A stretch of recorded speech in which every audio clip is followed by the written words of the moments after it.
नमस्ते एवरीवन और आप सबका बहुत बहुत स्वागत है परीक्षा पथ पर। 130वां संवैधानिक संशोधन बिल, ये बिल है बच्चा, ये अभी तक एक्ट नहीं बना है, ध्यान रखिएगा। ये अमेंडमेंट अभी तक नहीं हुआ है।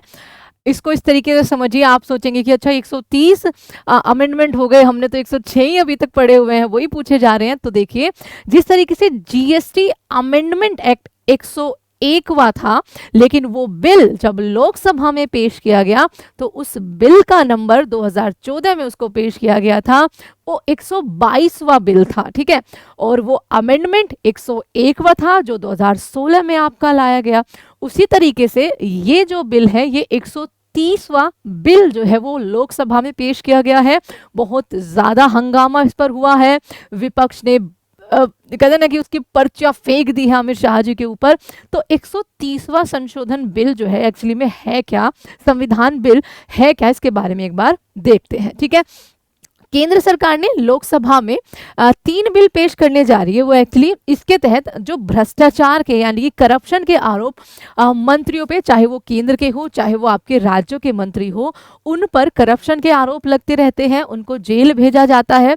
फॉर एग्जाम्पल रिसेंट का अगर आप देखें तो केजरीवाल जिसका एक उदाहरण है कि उनको जेल जाना पड़ा था, कुछ टाइम उन्होंने जेल में बिताया और जेल से ही वो अपने पद, सीएम के पद पर बने हुए थे, यानी कि दिल्ली की सरकार जेल से चल रही थी, ठीक है।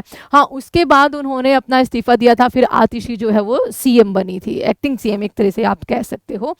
लेकिन इसी को लेकर अब बिल आया है। बिल में ये है कि चाहे केंद्र के मंत्री हो चाहे आपके राज्यों के मंत्री हो, अगर उन पर करप्शन के आरोप लगते हैं और 30 दिन तक उनको जेल में रहना पड़ता है तो 31वें दिन या तो खुद से इस्तीफा दे दे या फिर राष्ट्रपति साहब जिनको बर्खास्त करेंगे पीएमजी की सलाह पर। तो एक बार इस बिल को देखेंगे क्योंकि ये आपके लिए बहुत ज़्यादा ज़रूरी है।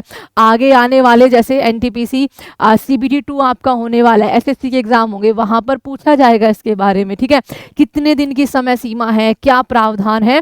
तो ये क्या है, संविधान संशोधन विधेयक यानी कि बिल 130वां, इसके बारे में एक बार यहाँ पर पढ़ते हुए चलते हैं। तो ये है बच्चा आपका नरेंद्र मोदी सरकार, एनडीए की सरकार आज के टाइम पर चल रही है, 3 बिल पेश करेगी वो, जिसके तहत भ्रष्टाचार के आरोप में मुख्यमंत्री, मंत्री, यहाँ तक कि प्रधानमंत्री भी, ठीक है, यहाँ तक कि प्रधानमंत्री भी, उनको भी पद से हटाया जा सकता है बशर्ते पद धारण करने वाला व्यक्ति किसी अपराध के आरोप में 30 दिन तक जेल या हिरासत में रहा हो। यहीं पे आपका लूप होल शुरू हो जाता है, ठीक है। आपको पता है कि दुनिया में स्पेशली इंडिया में हर चीज आपकी बिकी हुई है, ठीक है, चाहे वो छोटे लेवल पर हो चाहे वो बड़े लेवल पे हो। आप एक फोन करते हो और आदमी को उठा लिया जाता है, चाहे उस पर कोई आरोप अभी तक साबित हुआ हो या ना हुआ हो, और जेल में उसको डाल दिया जाता है, यह आपको भी पता है। तो पहला लूप होल आपका यहीं पर आ गया है कि भाई कोई आपसी रंजिश के लिए भी तो मंत्रियों को आपका जेल के अंदर करवा सकते हैं। मान लीजिए अभी एनडीए की सरकार है, ठीक है, तो उनकी चलती है, हर महकमे में चलती है, उन्होंने मान लिया जिस सब आगे किसी आदमी को करवा दी जेल, अब 30 दिन के बाद वो तो रहेंगे ही नहीं अपने पद पर, जो भी उस पद पर वो उस टाइम पे होंगे। तो ये लूप होल यहाँ पर एक आ जाता है, आप इस पर अपनी राय जरूर दीजिएगा। ऐसे में उस व्यक्ति को 31वें दिन उस पद से हटा दिया जाएगा और या फिर खुद ही वो पद से हट जाएगा। जानते हैं चलो केंद्र सरकार का भी है क्या। संविधान का आर्टिकल 75 जिसमें मंत्री परिषद की नियुक्तियों के बारे में है, उनके सारे प्रावधान है वहां पर। प्रधानमंत्री और उनका जो मंत्री परिषद है, मंत्रिमंडल का जिक्र वहां पर नहीं है, वो 352 में है, इसलिए हम यहाँ पर मंत्री परिषद कहेंगे। मंत्री परिषद के गठन के बारे में प्रावधान है। अब नया जो संशोधन बिल लाया जा रहा है उसके अनुसार यदि कोई मंत्री लगातार 30 दिन तक जेल के अंदर बैठा है, उस पर गंभीर अपराध, 5 साल या उससे अधिक की सजा वाले अपराध अगर उस पे है, तो ये उस लूप होल का यहाँ पर शायद तोड़ निकाला है कि आरोप में जेल में है तो राष्ट्रपति प्रधानमंत्री की सलाह पर ही ऑब्वियसली काम करते हैं, ये तो आपको पता है ना। राष्ट्रपति प्रधानमंत्री की सलाह पर आपकी जो मंत्री परिषद है उनकी नियुक्तियां करते हैं।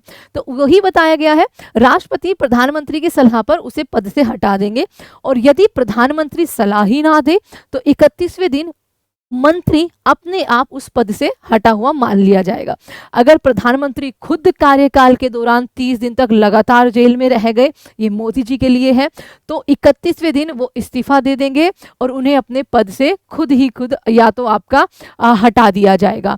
अब इसमें बहुत सारा हंगामा हुआ है। अमित शाह जी ने भी अपने पुराने चिट्ठे खोले हैं कि मुझे गिरफ्तार किया गया था, मैंने उससे पहले ही आपका इस्तीफा दे दिया था, उसके बाद जब मैं आरोप मुक्त हुआ था तब जाके मैंने कोई संवैधानिक पद लिया था। बहुत सारी इसमें बहस हुई है लोकसभा में, बट ये बिल पेश किया जा चुका है। आप यहाँ पर फिर देखिए, राज्यों के मुख्यमंत्री के लिए कहां पर है, आर्टिकल 164 के अनुसार राज्यों के मुख्यमंत्री और उनके मंत्रिपरिषद के बारे में यहाँ पर प्रावधान है।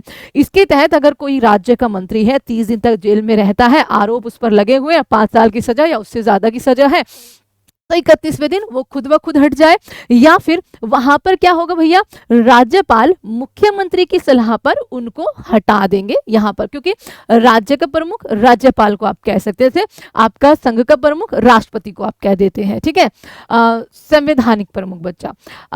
यहाँ पर यदि सलाह नहीं दी जाती तो 31वें दिन उनको हटा हुआ माना जाएगा और अपने आप उनका पद जो है वो समाप्त हो जाएगा। ये इन्होंने यहाँ पर लिखा हुआ है। अच्छा, ये प्रावधान 5 साल से ज्यादा की सजा वाले मामलों में लागू होगा, ठीक है। इस संशोधन में जो आपका भ्रष्टाचार है या मनी लॉन्ड्रिंग का केस है, 5 साल से ज्यादा का सजा का प्रावधान होना है। प्रस्तावित प्रावधानों के तहत यदि कोई मंत्री किसी गंभीर अपराध जिसमें 5 साल या उससे अधिक की सजा वाले अपराध होते हैं, उनके आरोप में लगातार 30 दिनों तक जेल में है, तो प्रधानमंत्री की सलाह पर उसे हटा दिया जाएगा।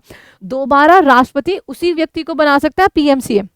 अब मान लीजिए अब यहाँ पर किसी को जबरदस्ती गलती से फंसा दिया, ठीक है, तो वो छूट के तो बरी होके तो आएगा। तो यहाँ पर देखिए, ये जो 130वां संविधान संशोधन बिल आया है, इसमें प्रावधान है कि कुछ भी ऐसा नहीं है, ठीक है, जो प्रधानमंत्री या मंत्री को हिरासत से रिहा होने के बाद राष्ट्रपति अच्छा, प्रावधान है कि इस उपबंध में कुछ भी ऐसा नहीं है जो प्रधानमंत्री या मंत्री को हिरासत से रिहा होने के बाद राष्ट्रपति द्वारा पुनः प्रधानमंत्री या मंत्री के रूप में नियुक्त किए जाने से रोक सके। वो कर सकते हैं, ठीक है। अगर आप बाहर आ जाते हैं, आपके चार्जेस हट जाते हैं, यही स्थिति राज्यों के मुख्यमंत्री और आपके अन्य मंत्रियों पर भी लागू होगा।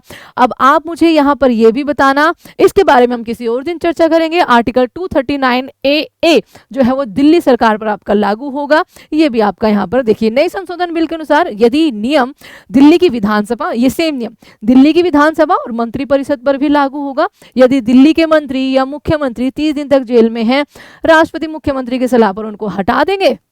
31वें दिन से उनका इस्तीफा जो है वो उनको देना होगा खुद से, वरना इनका पद खुद ही समाप्त हो जाएगा। और ये प्रावधान जम्मू कश्मीर समेत केंद्र शासित प्रदेशों पर भी आपका लागू होगा। अब आप अपनी इसमें राय जरूर दीजिएगा कि आपके हिसाब से क्या ये बिल भ्रष्टाचार को वाकई कम करेगा, मंत्रियों के मन में खौफ डालेगा, क्योंकि आई थिंक ये मुझे लगता है केजरीवाल जी के बाद ही लाया गया है। उन्होंने भी सोचा है कि भैया ये तो जेल से बैठ के ही सरकार चला रहे हैं पूरी, ये तो हट ही नहीं रहे हैं पद से, चलो एक बिल लेकर आ जाते हैं।